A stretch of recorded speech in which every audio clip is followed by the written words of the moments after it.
Daryl Dixon, Season 1, Episode 5. I'm back. We're going to talk about this again, and we're going to talk about how obviously unintelligible this thing was and why it needs audio description. I watched this on AMC Plus, where it does not have audio description because the Walking Dead universe does not have audio description. So, when you love something, it doesn't love you back. That's what I'm learning from AMC Plus. Thanks, AMC Plus.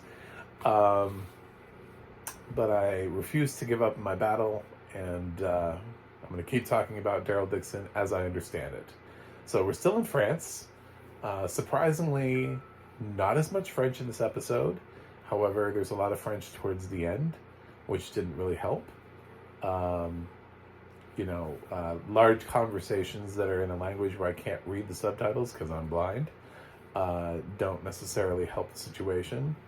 But I could tell that at the top of the episode, we got Daryl and the guy they picked up. I don't know, he says Allah a lot. The other religious guy who's not the nun. The nun is somewhere else. I don't know what that character's name is.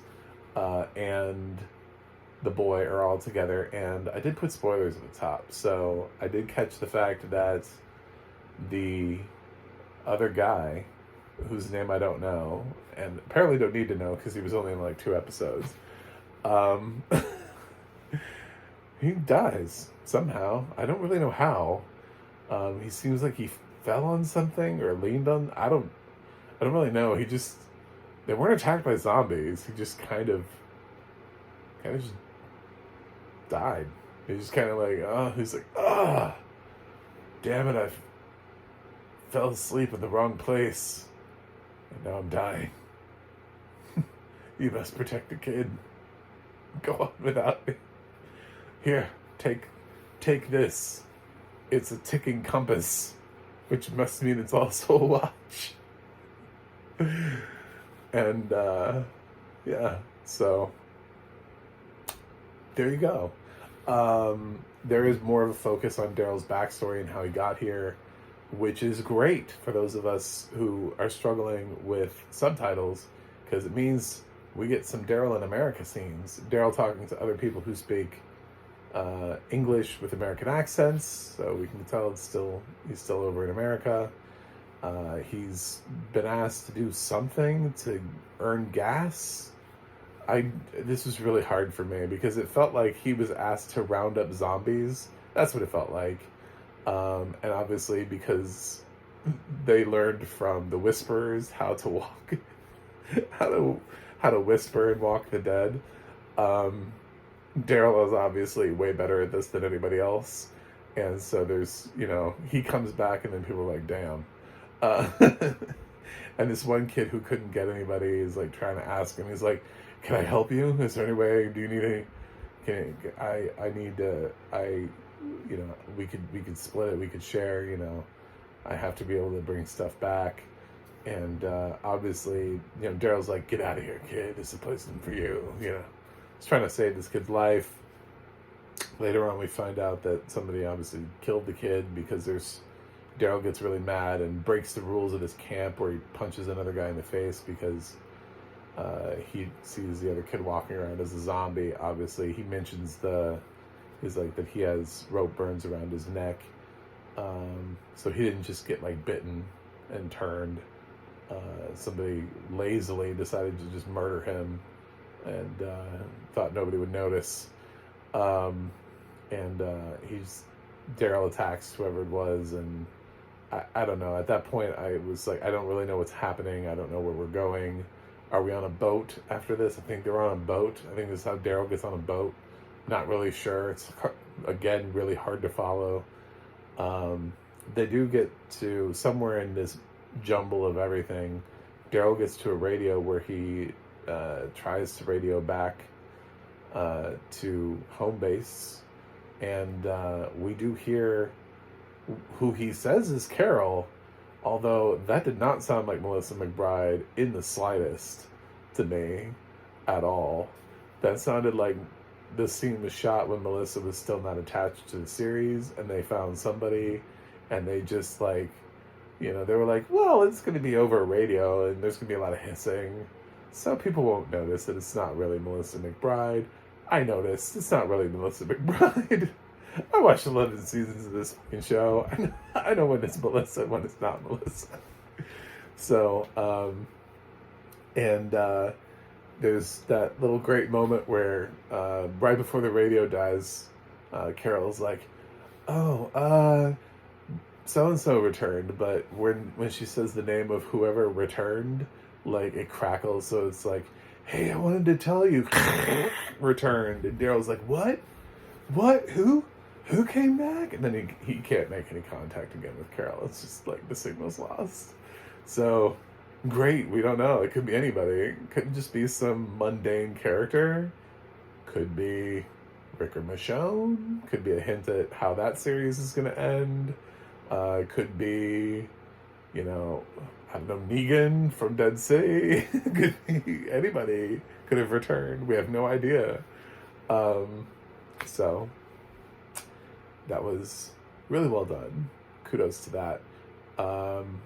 And then on the other side, he's having to walk this kid. I don't even know how the kid got away from the guy who runs the club. Wasn't he with the guy that runs the club? He was like, you're my dad. And now the kid's out there. That's how I didn't even understand the last episode. Because now this kid's with Daryl. And I'm like, how did you fucking get here? Did you teleport? I feel like you were in a completely different place last episode. This is why audio description and not having it is so important, because I didn't even know the kid had left his father.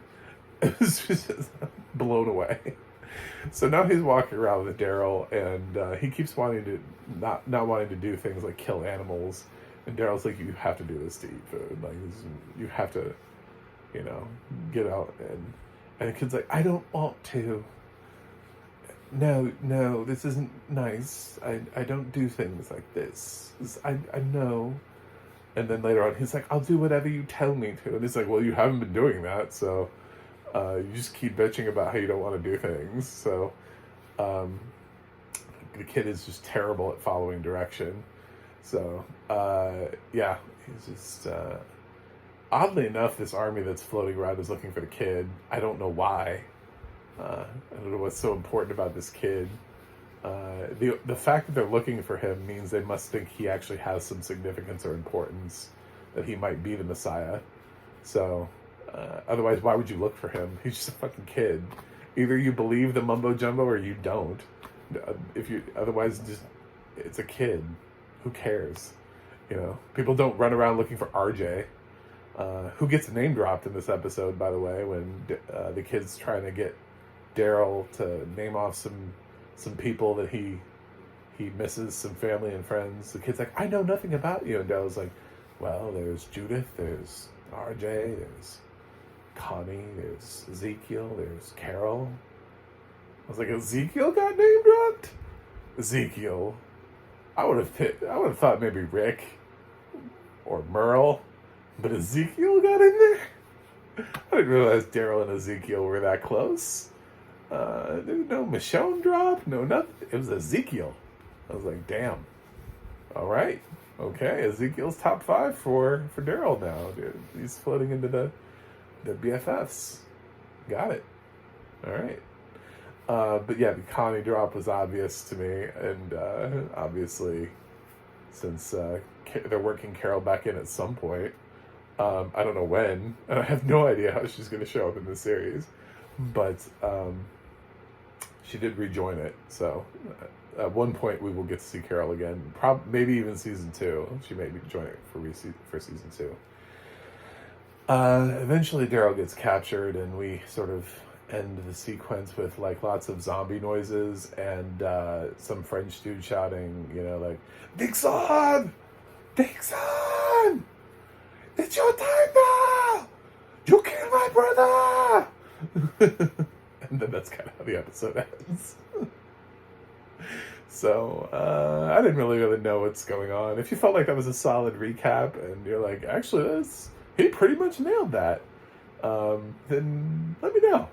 But if you think I got lost and didn't understand some things and you're like, that's not really what happened, or Oh, you missed out. You missed out on that. Yeah, I know. Like the nun went to see the other guy, and they had some conversations. That wasn't really important. And I know that the French lady that owns the boats was giving some sort of speech with some great political music and chanting around her, like she's the next Hitler or something. I have no idea, but I don't know what she's saying. So I mean, it could be anything. She could just be talking about like, we found some food, we're gonna get you some food, or she could be saying something like, we're gonna kill all the Americans. We finally acquired our nuke, and we're gonna nuke America. I have no idea what she said. She could have said anything. That's the problem about not having subtitles. I have no idea what's being said. So I'm gonna give Daryl Dixon, season 1, episode 5, the grade of unwatchable. Thanks, AMC Plus. Anyway, I'll be back next week with another review. So hopefully you click subscribe, and see you guys on the other side.